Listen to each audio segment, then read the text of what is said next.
Branding business के लिए उन चीजों में से एक है जो आपके बिजनेस को हर दिशाओं में एक बेटर बिजनेस बना देती है। बेटर ब्रांडिंग से आपकी सेल्स बढ़ सकती है, आपका कंपटीशन खत्म हो सकता है, अच्छे एम्प्लॉयज आपके साथ में काम करना चाहेंगे और आप अपने बिजनेस को बहुत आसानी से ग्रो कर सकते हैं।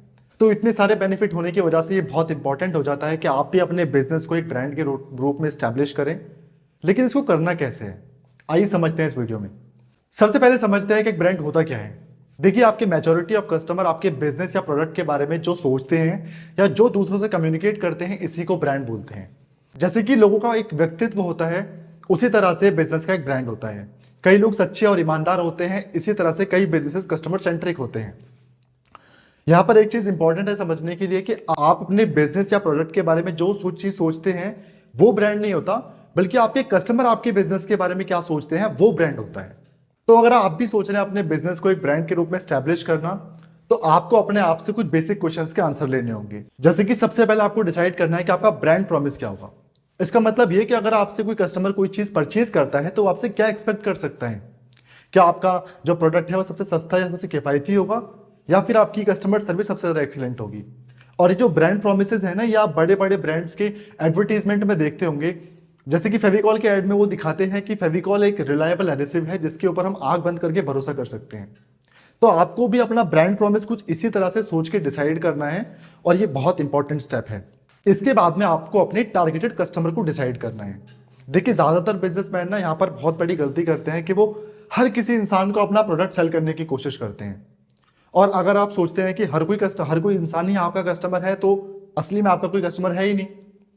एग्जाम्पल के लिए, Xiaomi और एप्पल दोनों ही मोबाइल फोन्स की कंपनी है, बट दोनों ही कंपनीज अलग अलग कस्टमर सेगमेंट को टारगेट करती हैं, और दोनों ही इतनी बड़ी कंपनीज हैं। तो आपको भी ना अपने ब्रांड प्रॉमिस के अकॉर्डिंगली ही अपने टारगेटेड कस्टमर को डिसाइड करना है। इसके लिए आप कुछ सर्वे करा सकते हैं जिसमें आप कुछ बेसिक क्वेश्चंस के आंसर लेंगे, जैसे कि आपका कौन कस्टमर है, कहाँ पर वो रहता है, कितनी उसकी सैलरी है। इस तरह के क्वेश्चन से आपको काफी ज्यादा क्लैरिटी मिलेगी। एक बार जब आपका ब्रांड प्रॉमिस और टारगेटेड कस्टमर डिसाइड हो जाते हैं, तो आपको लेने हैं वो स्टेप्स जो कि ज्यादातर लोग ब्रांड बिल्डिंग की शुरुआत में लेने लग जाते हैं। तो आपको अब जो स्टेप्स लेने हैं उसमें आपको अपने बिजनेस को लोगों को रिप्रेजेंट करना है, जिसके लिए आपको सबसे पहले बनाना होगा अपने बिजनेस का एक बढ़िया सा नेम। अब ये जो नेम है जेनरिक नहीं होना चाहिए, कुछ कैची सा नेम होना चाहिए, और सबसे मेन चीज ये आपके बिजनेस को रिप्रेजेंट करने वाला होना चाहिए। इसके बाद में आपको बनाना है ब्रांड लोगो। ये ब्रांड लोगो ना बेसिकली एक विजुअल नेम होता है जिसको देखते के साथ ही पता लग जाता है कि किस ब्रांड का लोगो है। जैसे कि डिस्प्ले पे आप देखेंगे कुछ लोगोज जिनको देखते के साथ ही आपको पता लग गया होगा कि किस ब्रांड के लोगोज हैं। तो आपको भी अपना ब्रांड लोगो बनाना है। इसके बाद में आपको बनाना है एक बहुत अच्छी सी टैगलाइन।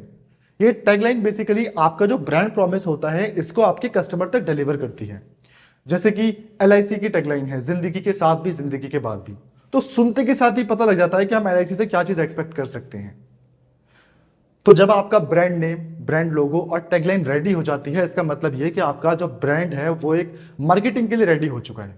इसके बाद में ना आपको इन तीनों चीजों को अपनी जो मार्केटिंग के सिग्नल्स हैं, हर एक मार्केटिंग सिग्नल में यूज करना है। और आपको एक चीज का ख्याल रखना है कि आपको ना हमेशा इसका जो कलर है, और जो आपके लोगो का कलर है, जो फॉन्ट है, वो हमेशा सेम रहना चाहिए। ऐसा ना हो कि आपने अपने जो मेन बोर्ड है उस पर ब्लू कलर में लोगो लगाया हुआ है, कैरी बैग में येलो कलर से लगाया हुआ है, और विजिटिंग कार्ड में आपने पर्पल कलर से लगाया हुआ है।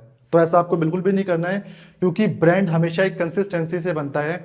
और जब आप अपने ब्रांड प्रॉमिस को कंसिस्टेंटली कस्टमर के लिए पूरा करते रहेंगे ना, तो कुछ टाइम बाद आपके कस्टमर ना आपके ब्रांड नेम को आपके ब्रांड प्रॉमिस से एसोसिएट कर देंगे और आपका ब्रांड फेमस होने लग जाएगा। देखिए, ब्रांड प्रॉमिस ना लिखने से कुछ नहीं होता है, उसको पूरा भी करना पड़ता है, वो भी कंसिस्टेंटली। जैसे कि अमेजोन का एग्जांपल लेते हैं। देखिए, अमेजोन ने 10 साल से भी ज्यादा टाइम तक हमें अच्छी कस्टमर सर्विस देके हमें ये यकीन दिलाया है कि वो एक कस्टमर सेंट्रिक, अच्छी कस्टमर सर्विस देने वाली कंपनी है। तो आपको भी सही तरीके से अपनी जो है ब्रांड प्रॉमिस को पूरे करते रहना होगा।